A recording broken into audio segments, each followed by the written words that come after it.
You're listening to the Hella Well with Danielle show, a podcast taking women of color on a journey exploring all things wellness and travel related. We're all about showing you how to put on your oxygen mask first and creating lasting self-care habits that will free you to travel the world and live the life you truly desire, and not one you have to fake loving. I'm your host, Danielle Washington. Now let's buckle up and start this journey.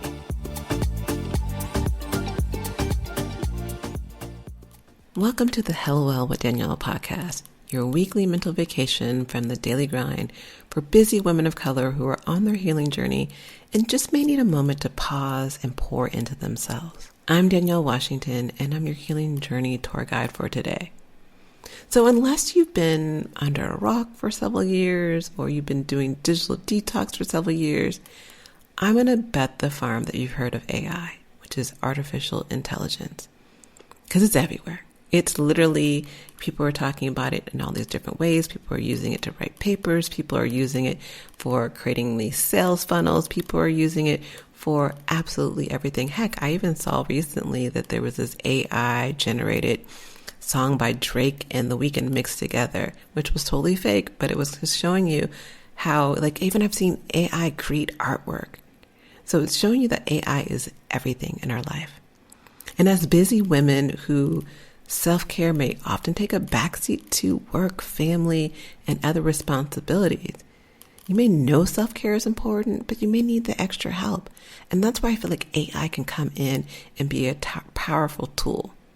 These tools can help you incorporate self-care into your busy schedules with ease, while also providing you the personalization for your own unique needs and preferences. And that's so important. Your own unique needs and preferences can matter more. And it'll be easier to be able to cater to those things. The potential of AI to revolutionize the approach and how we use self-care is crazy. And it can make our self-care routines more effective, engaging, and sustainable in the long term. And that's an important reason why we need to have this conversation, because the other side of this conversation about how great AI is and you need to jump on this train, I need you to know that there's some risks too. But before I spill the tea on how to incorporate AI and the benefits and give you real life examples, let's take a moment to woo-sa. If you are new to the show, this time, right before we kind of get into the meat of the podcast, I typically like to do some breathing exercises. But today I wanted to do something a little bit different. Today I wanted us to take it back old school, use our moment of relaxation to channel back to a time in our childhood when life was just fun. We didn't have to work. We just had school. We could play on the ground, maybe hopscotch, or I think that was hopscotch, Foursquare. Singers call this, I just learned this, singers call this lip trills. But for the rest of us humans out here, it was called making noises with your mouth or lip bubbles.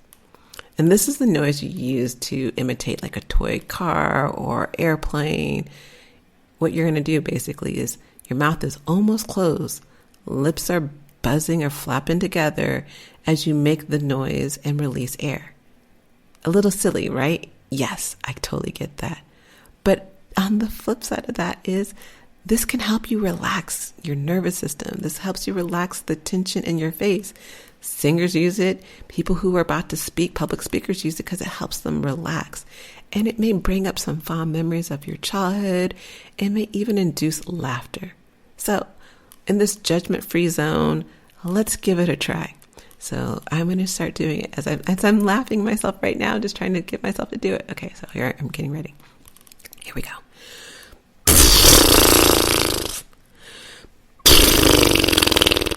One last time. Let's get this out and make this one good. Okay, here we go.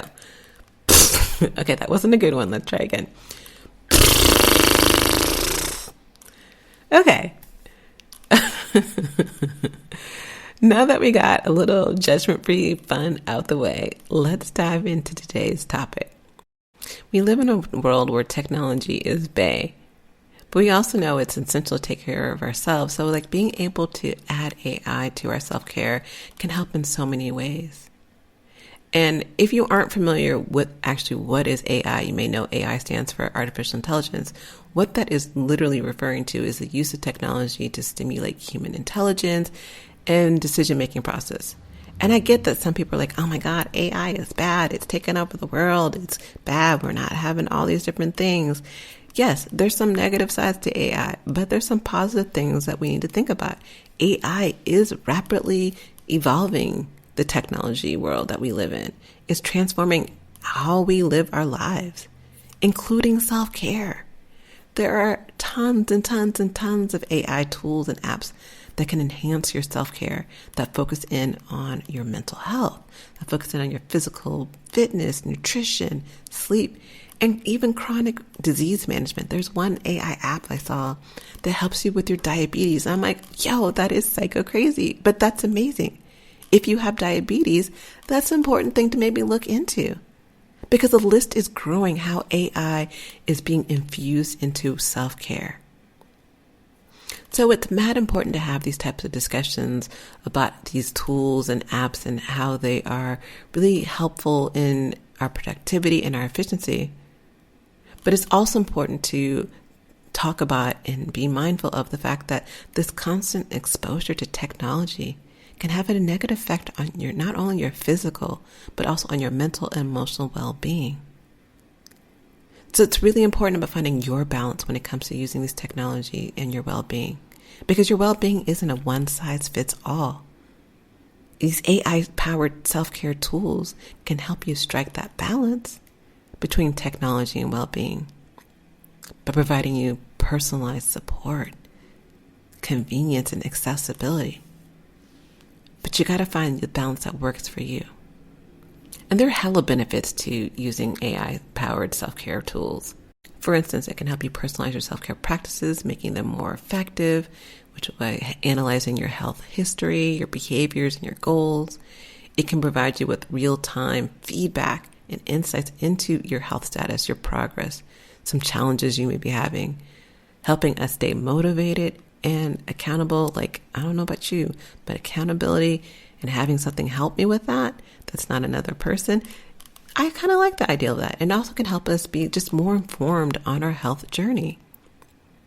Additionally, AI can help us analyze patterns and trends in our health data to help prevent and predict potential health issues before they occur, helping us also, which is the golden side of this, avoid costly and stressful medical interventions in the future. I don't know about you, but this sounds amazing to me, because when you go to the hospital, which is not cheap, even if you're just getting an MRI, that's money that could be going towards a vacation. That's money that could be going towards joy versus going towards a medical bill, because we didn't have these tools that can help predict and prevent potential health issues before they occur. And for those of you who are out here juggling the world and has the weight of the world on your shoulders because you're trying to be everything to everyone and perfection is your goal, and you're also trying to have a self-care routine at the same time, using AI for productivity and time management can help you not only reduce stress, but it can help you reduce burnout by automating your routine and those repetitive tasks that you probably do already. It can help you by providing personalized suggestions for how you can manage your time more effectively, optimizing your workloads, and it can help you achieve your goals without feeling overwhelmed. Now, who doesn't love that? Like, I don't want to feel overwhelmed when trying to do all the things I'm doing. So if I can use a tool that can kind of give me a personalized suggestions on how I could be more effective with my time, I'm all about that. I'm all about that. Because AI tools can also provide insights on many different things. If you let it, you just got to be open to it. And there's so many different examples out there, and I wanted to share with you a couple. But before I even share one example, one resource, I'm going to throw out this disclaimer right now. So take this as this is your local disclaimer for today. I am by no means endorsing any of these tools I'm about to mention. Again, for those in the back, I am not endorsing saying that these tools are good or bad. These are just examples. These are just options that I want you to think about and investigate on your own. So take this list that I'm about to share with you of a couple of things that piqued my curiosity as a list of resources and not a recommendation. Okay, now that we got the disclaimer out the way, the first example that I wanted to mention is Headspace. You may know Headspace, but you may not realize there's an AI kind of capacity to it. So Headspace is a meditation app that uses AI to create personalized meditation sessions based on your own personal preferences and goals. Another one that you may know about, but again, may not realize there's an AI part to it, is Fitbit. Fitbit is a wearable fitness tracker that uses AI to provide personalized insights, feedback on your fitness, activity, sleep patterns, and nutrition. I'm going to assume that if Fitbit has this, I'm assuming that's what Apple Watches uses as well. So those are ones that you probably know about. So ones that you don't know about, and I may be saying this wrong. So this one example is called Woebot, Woebot, Woebot. I'm like, whoa. It's like Maya's like, whoa. Shout out to Maya. But Woebot is an AI-powered chatbot that provides mental health support through conversations and cognitive behavior therapy techniques. I thought this was kind of cool because I know my therapist uses cognitive behavior therapy. And that's so important. And so I was just like, oh, this would be kind of cool. I wonder if this is an app that can be utilized for those who finances is a deterrent or a blocker in being able to get therapy, or those who are in the military who actually technically can't get therapy for many different reasons, which is insane to me. So I think that was a cool one that I wanted to mention. Another one is Noom, Noom, and it's a weight loss app that uses AI to kind of be like a personalized coach for you. It works on behavior changes to help you create individual goals, and I thought that was cool. Another one I thought was interesting is Sleep Cycle. Sleep Cycle is an app that uses AI to analyze your sleep patterns and provides you personalized recommendations for how you can improve your sleep. And why I think this is important, and that's why this is the part that I say is important, because I do have some information on it, is a lot of us don't know about our sleep patterns and don't know that they can be causing other mental, physical, and emotional side effects that are messing with your happiness and your well-being. I didn't know for the longest that, I was not sleeping well. I didn't realize that my sleeping patterns were actually causing me to have high blood pressure to the point to where I was going to the emergency room on a regular, where they knew my name, they knew my case. I didn't realize my sleeping patterns were causing me these crazy headaches that didn't feel like my migraines, but felt so different, but it would make me feel sick all day long. Lo and behold, I had sleep apnea. But my doctor didn't catch it because I wasn't overweight. I didn't snore. I didn't have the typical signs of sleep apnea. But having an app like Sleep Cycle might have helped me figure this out a lot sooner. Another app that I loved mainly just for the name was Happify. Like, who doesn't want to be happy? This app uses AI to create a personalized mental health support. It guides you through stress management activities, mindfulness, and you guessed it, happiness. I think this is totally cool. So it's something that I definitely will look into, if not only for the name. The other one that kind of really piqued my curiosity was Kia. I may be saying it wrong. It's Kaia. And this uses AI to provide personalized exercise and guidance for individuals with chronic pain. I think about my mother in this situation. My mother has chronic pain constantly, and I'm like, I wonder if this would help her with what she goes through with issues with her knees and other things that she's dealing with that is chronic issues of pain. And the last one I wanted to mention, which is for us who are out here trying to juggle the world, is Rescue Time. I don't know about you, the name itself is big. Who's going to rescue your time? Rescue Time. This app uses AI to analyze and categorize how you spend your time on all those devices and will provide you with insights on how you can improve your productivity. I know that my Apple products will every week send me, I call it that notification of death, how much time I've been spending on these apps. So I'm wondering if Rescue Time is exactly like that, or does it do something a little bit more in depth? I'm thinking it does. I'm hoping it does, because who doesn't want to, again, rescue your time? And these are just a few examples that I found. I found so many different examples of how you can use AI. But by leveraging the power of AI, we can prioritize our physical, mental, and emotional well-being, being able to have a better work-life balance. But there are some risks. There are some limitations that I need you to know about, because I think that though there's some amazing parts of AI, there's some things that don't sit well with me, that are some red flags. One of the biggest red flags I saw was this whole thing about, not having that human touch, that interaction that we so need. AI can lack that personal touch, that personal empathy that is critical in our healthcare. For many individuals, self-care isn't just about managing your symptoms or tracking your data or getting suggestions, but it's also about that feeling, that support. It's about feeling understood. It's about feeling connected. And so while AI can be really helpful in being a guide and a resource, it can't replace the value of human connection and self-care. So it's important to remember that self-care and wellness and well-being is a holistic practice. It encompasses your physical and emotional and social dimensions of your life. And so AI should really be used and considered as a complementary tool and not a substitute for human support, not a substitute for human interaction. Another red flag that was kind of huge for me was that if you think about it, there's this major potential for AI tools to perpetuate already biases and discrimination that's out there in the world. Listen, these algorithms aren't making themselves. These AI algorithms are only as unbiased as the data that they are trained on. So if they're trained by number 45, I don't think these are the ones I'm going to be using for my self-care. So we already have such a bias and discrimination that is systematically already in our wellness industry. And that's why people like me and so many other people are trying to decolonize the wellness industry.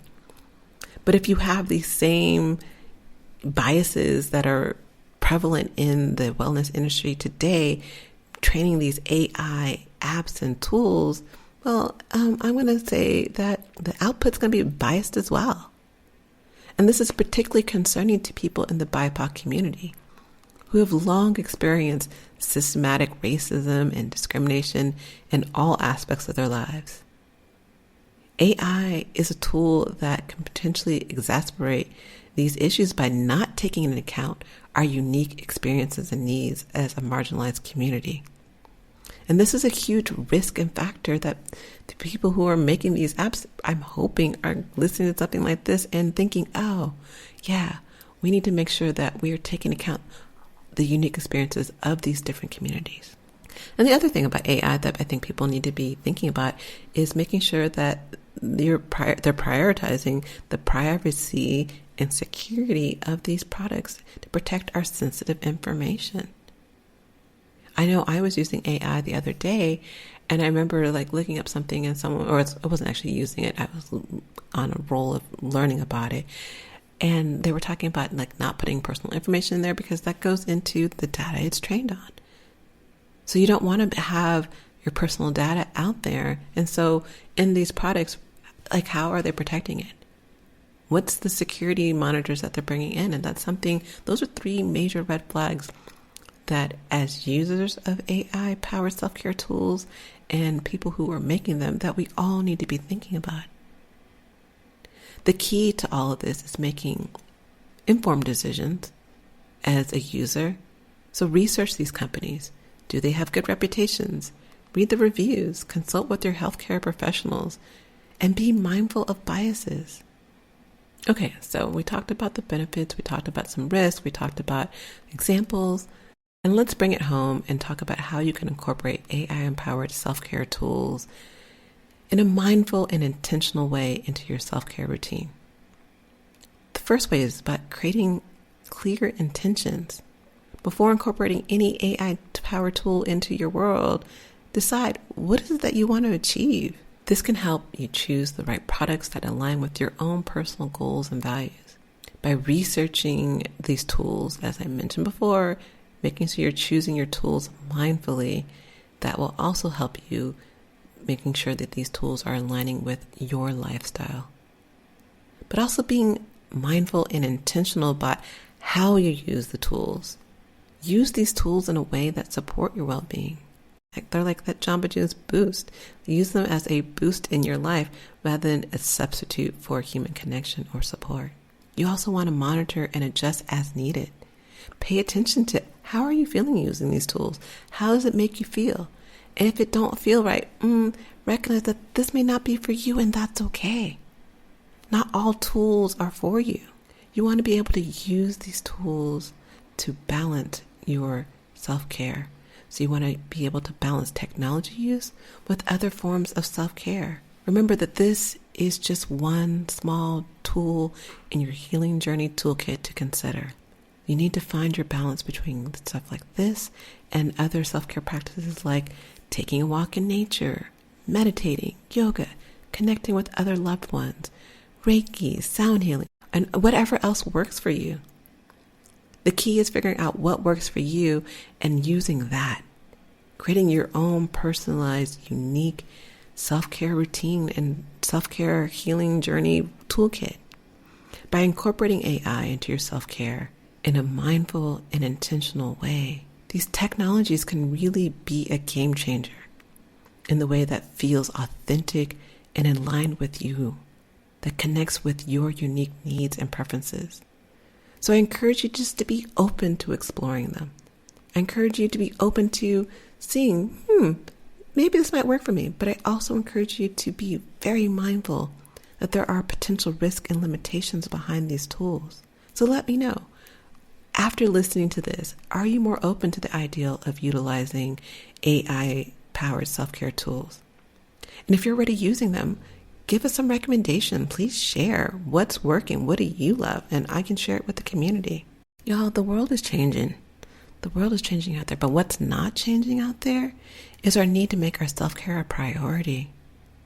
Now, we may have tools that make it easier, but it's a choice of how we implement those to make sure that it is right for us. Well, that's it for today's podcast episode. I look forward to talking to you guys next week.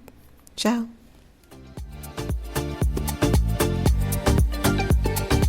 Thanks for joining us this week on the Hello Well with Danielle show. Make sure to visit our website, hellowellwithdanielle.com, where you can subscribe to our show on iTunes, Spotify, and Amazon Music and never miss an episode.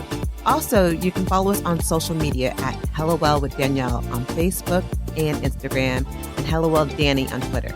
And if you hella love the show and got some good nuggets out of it, know that I'm not too proud to ask for you to please leave a rating or review on iTunes so that we can continue to expand our reach and help other women of color. Again, thanks so much for listening, and I hope to see you next week. Ciao.